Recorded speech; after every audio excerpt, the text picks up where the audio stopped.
Is part two of the return of the baby from the Utah agency.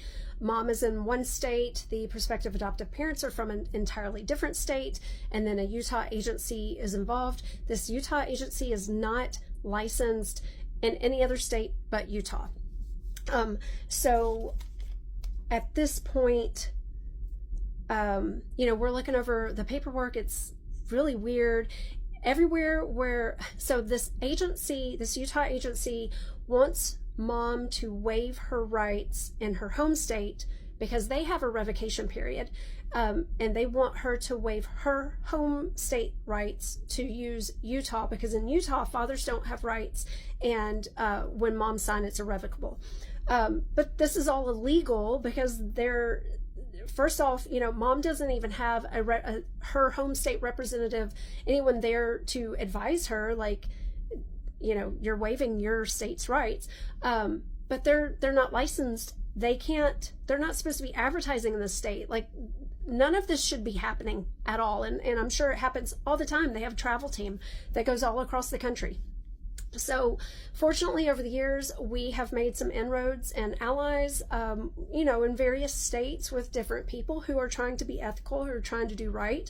And so we knew some people in this state and in mom's state. And so we reached out to them, said, hey, can you just look over this paperwork? It looks really weird.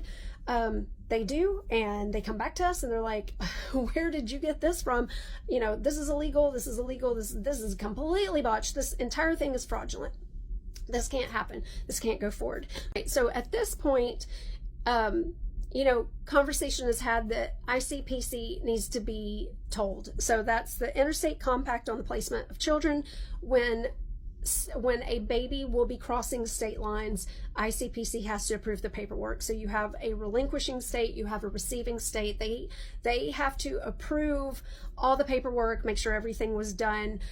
So calls are made to the sending and the receiving state in the situation and told, please don't approve anything, don't go forward with this. It all looks really shady. We need some more time to look over it. So they agree. The agent that had been sent out to mom is not available because she's in another state doing this to another family, which they are not licensed in. So the agency is contacted, and there is an understanding made, and there's really no pushback from them. So the understanding is, okay, a custody exchange has to happen because this was not done correctly. It's completely botched. I mean, it's illegal. And ICPC is not going to approve it. So the prospective adoptive parents are going to have to return the baby. We need a meeting. We are going to we have to set up a meeting for the prospective adoptive parents and the biological family to exchange custody of the baby. And so there is a time and a date and everything that is decided upon. The prospective adoptive parents are in state, staying at a hotel, because this whole time, they're having to wait for ICPC to approve it. Conveniently, this Utah agency had posted on one of their social media pages an article about how it's illegal to leave the state if you haven't been approved, if you haven't been approved by ICPC. So anyway, I don't know if they had done that just to just to make sure that the prospective adoptive parents were aware of that. So a meeting is decided upon, and mom starts to get text messages from the prospective adoptive parents that sound like they're not planning on returning the baby. They are planning on having a prayer session, which is not what the agreement has been. Like, this family is not interested in discussing adoption any further. They want their baby back desperately want their baby back. Like, this mom is in a lot of pain. She wants her baby back terribly. So we are aware at Saving Our Sisters there's no more conversation about adoption. We just want to do the next thing, exchange custody and everybody can just move on with their lives. And then mom is getting messages basically saying they're wanting to have a prayer session and they want to all come together in honesty and pray about like who truly is the better family for this baby. And then they get another message with like this thinly veiled threat, like the prospective adoptive parents are saying we don't want to have to go to court. And it's like, well, you can't, I don't know if they thoroughly understood, but it's like, you can't go to court. Like this can't go forward. So we advised mom and dad, like, that doesn't sound like they have any intention of exchange at this meeting. It sounds like they're just going to, try to discuss, y'all placing, letting them keep the baby and, a good, healthy side of guilt and obligation. So we advised them not to go. They didn't want to go. They want their baby back. So then another meeting has to be arranged. That is done a few days later. A sister on the ground that we've used before in this area, actually, this was her second exchange that she got to be a part of, and she was very happy about that.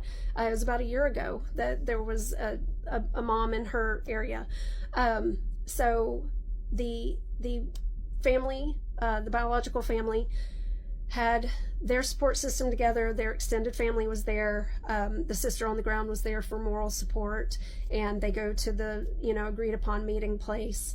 The prospective adoptive parents did bring the baby to this meeting. They did have a safe and peaceful exchange. So mom and dad and baby are at home. Toddler has gotten to meet his little brother. The family, extended family, seems to be incredibly happy and supportive.